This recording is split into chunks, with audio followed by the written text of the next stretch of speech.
나르시시스트들은 눈에 보이는 것이 전부라고 생각하는 사람들입니다. 그렇기 때문에 눈에 보이는 물질적인 것들에 대한 집착이 매우 심할 수밖에 없죠.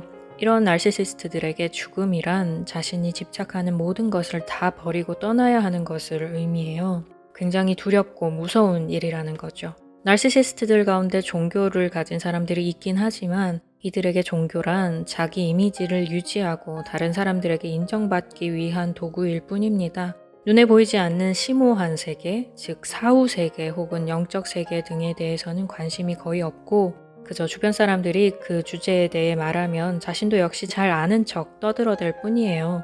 오로지 현세에서 얼마나 더 많은 것을 가지고 특권을 누릴 수 있는가에만 관심이 있을 뿐이죠. 따라서 나르시시스트들은 당연히 죽음을 두려워하고 삶에 집착할 수밖에 없습니다. 아무리 힘들어도 스스로 이 세상을 떠난다는 것은 이들에게 상상하기 어려운 일이에요. 그래서 이들이 스스로 자기 목숨을 소홀히 대할 가능성은 거의 없다고 보는 게 맞습니다. 그런데 몇몇 전문가들은 이들이 때로는 스스로 세상을 떠나는 일이 있다고 말해요. 그래서 오늘은 전문가들이 말하는 나르시시스트가 스스로 세상을 떠나는 두 가지 경우에 대해 알아보겠습니다. 나르시시스트가 스스로 세상을 떠나는 예외적인 경우 그 첫 번째는 이 나르시시즘이 굉장히 강해서 전문가들에게 자기애성 인격 장애로 진단받을 정도인 그런 사람들의 이야기입니다.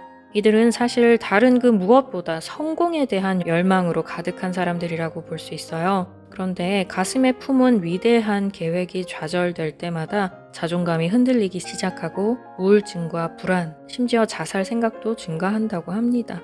즉, 자신이 크게 실패했을 때 스스로의 삶을 포기해버리고 싶은 생각이 들 수 있다는 거죠. 사람들 앞에서 보여지는 모습이 전부라고 생각하는 사람들이니 어찌 보면 당연한 사고의 흐름일 수도 있겠다 싶어요. 나르시시스트가 스스로 세상을 떠나는 예외적인 경우 그 두 번째는 상대방에 대한 보복심 때문이라고 합니다.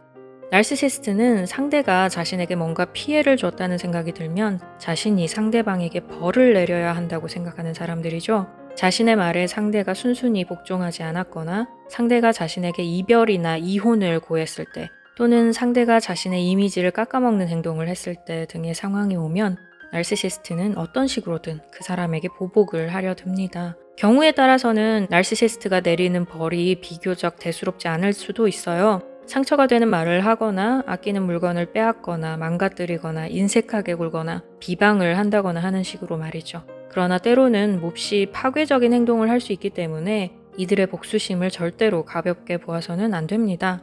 나르시시스트들은 상대를 망가뜨릴 수 있는 일이라면 뭐든지 할 수 있어요. 직장을 잃게 만들거나 상대와 그 주변 사람들 사이에서 이간질을 하거나 양육권을 빼앗거나 빈털터리로 만들거나 평판이나 건강에 큰 손상을 입히거나 등등 참 다양한 방식으로 보복이 가능합니다. 이렇게 다양한 보복의 방식 중에 자기가 스스로 세상을 떠나는 것이 포함될 수 있다는 거예요. 단 그렇게 자주 있는 일은 아니고 드물게 일어날 수 있다고 합니다. 이런 일이 일어나면 보통 사람들은 이들이 이별의 슬픔을 견디지 못해서 혹은 인간관계에 환멸을 느껴서 억울해서 그랬을 거라는 식으로 생각하는데 그렇지만 사실 이런 것들은 실제 이유가 아니라고 해요. 상대가 영원히 마음 편히 살 수 없게 해주겠다고 작정하고 폭력과 증오를 자기 자신에게로 돌린 결과라고 보는 게 맞다고 합니다. 만일 나르시시스트와 연애하다가 헤어질 때 네가 다시 돌아오지 않으면 나는 살 이유가 없다. 그냥 세상을 떠나버리겠다 라는 말을 하면 대부분의 경우에는 그게 거짓말이라는 걸 캐치하셔야 합니다. 나 때문에 저 사람이 잘못되는 건 아닐까 하고 걱정하는 그 마음을 이용하기 때문이에요. 좀 냉정하고 차갑게 무정한 사람이 되어서 그들의 언행을 무시해야 합니다. 누군가가 자기 곁에 없다고 해서 스스로 세상을 떠난다는 식으로 말을 한다면 그건 정상적인 마인드가 아니죠. 만일 그 사람이 정말 스스로 세상을 떠나는 일이 생긴다 할지라도 그것은 그 사람의 정신병 때문이지 그 주변에 있는 누구 탓도 아닙니다. 문제에 대한 여러 다른 해결 방법을 찾아볼 생각을 하지 않고 가장 최악의 방식을 선택한 그 사람의 문제이고 그 사람 책임인 거예요. 당신이 아니라 전문가의 도움이 필요한 사람입니다. 부디 병자는 전문가에게 맡기고 여러분은 자기 삶부터 구해내시기 바랍니다. 물론 그들이 자발적으로 전문가에게 찾아갈 가능성은 거의 없어요. 그렇지만 중요한 것은 그 사람의 인격은 당신의 책임이 아니라는 것입니다.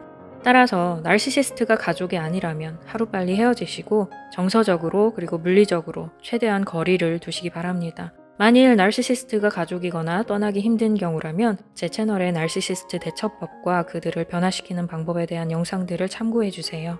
그럼 여러분의 모든 문제가 다 해결되기를 바라면서 저는 또 다음 시간에 뵙도록 하겠습니다.